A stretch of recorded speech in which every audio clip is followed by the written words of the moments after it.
दरम्यान कला केंद्रातील गोळीबार प्रकरणामध्ये गुन्हा दाखल करण्यात आलाय आणि चौकशी सुरू असल्याचं पंकज भोयर यांनी म्हटलंय। कुणाचाही नातेवाईक असेल तरीही त्याच्यावर कारवाई होणारच आहे असं सुद्धा भोयर म्हणाले।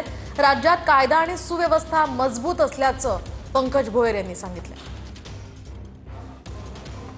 या प्रकरणात शंकर मांडेकर यांचे बंधू जे बाळासाहेब मांडेकर आहेत त्यांचा समावेश आहे का आणि त्यांच्यावरती गुन्हा दाखल झालाय का? नाही, याच्यामध्ये आता चारही जणांवर आपण गुन्हे दाखल केलेले आहेत। त्याच्यामध्ये कोण कोणाचं नातेवाईक ही आतापर्यंत माहिती त्या ठिकाणी मिळालेली नाही, पण कोणी कोणाचे नातेवाईक असले किंवा काही असले कायदा हा सर्वांकरता समान आहे। परंतु विरोधक सातत्याने आरोप करतात आहेत की सत्ताधारी बाकावरचीच नेते मंडळी जे आहेत ते कायदा सुव्यवस्थेला धाब्यावरती लावण्याचा प्रयत्न करतात।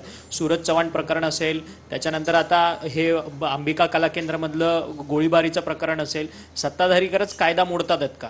नाही, असं विरोधात असल्यामुळे त्यांचा विरोध करणं स्वाभाविक आहे, साहजिक आहे। त्यांचं कामच विरोध करणे आहे। परंतु कायदा व व्यवस्था ही महाराष्ट्रामध्ये अधिक मजबूत असून योग्य गुन्हेगारांवर योग्य ती कारवाई करण्यात येईल।